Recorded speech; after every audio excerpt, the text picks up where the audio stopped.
In a quiet village in Bihar, India, a mother's desperate screams shattered the morning calm. Her 6-month-old baby girl, Kushi, had vanished from the school where she'd been left sleeping. As villagers gathered to search, no one expected the horrifying truth about to be revealed, especially not that it would involve an 8-year-old boy. This is the true story of Amarjit Sada, who by age 8 had taken 3 lives, earning him the grim title of the youngest serial killer in recorded history. The year was 2007 in Mashari village, Begusarai district, a place where families struggled daily to put food on the table. Most residents were laborers, working backbreaking jobs just to survive. The Sada family lived like many others, crowded together in simple homes, where everyone knew each other's business. Amarjit grew up in this tight-knit community, but stood apart from other children.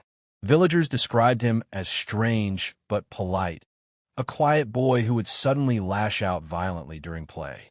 His mother, noticing his disturbing behavior, turned to traditional remedies rather than medical help, applying black coal under his eyes to ward off evil spirits. The trouble began when a 6-year-old cousin from the extended Sada family vanished without explanation. The family conducted their own search but refused outside help, telling neighbors they would handle it themselves.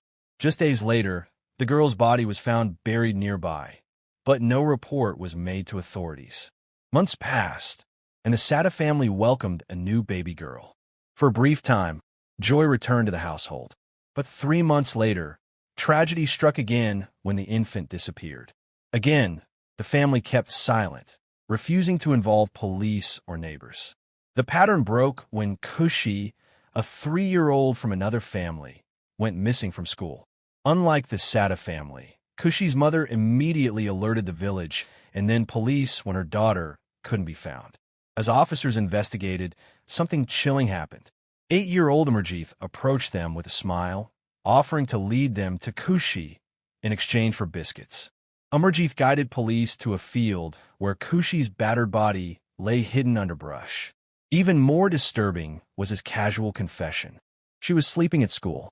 I took her away, strangled her, then hit her with a brick until she stopped moving. When questioned about the earlier disappearances, Amarjit admitted to killing his cousin and infant sister in the same brutal fashion, strangulation followed by blunt force trauma. Investigators discovered the shocking truth. Amarjit's entire family had known about his crimes. After his first murder at age 7, they'd chosen to protect him rather than report him, fearing the shame it would bring. His parents watched in horror as he killed again, but still maintained their silence. Forensic experts found no clear motive or mental illness explanation. Amarjit showed no remorse, only satisfaction from the acts themselves. With no television or violent influences in his impoverished upbringing, doctors couldn't explain how an 8-year-old developed such violent tendencies naturally. Under Indian law, Amarjit was too young for criminal prosecution. He spent years in juvenile detention before being released at 18 with a new identity. Today, his whereabouts remain unknown, a now-grown man with an unimaginable childhood secret walking free among us. This case forces us to confront difficult questions about evil, nature versus nurture, and whether some children are born broken. How does an 8-year-old become a serial killer? And what responsibility do adults bear when they choose to look away?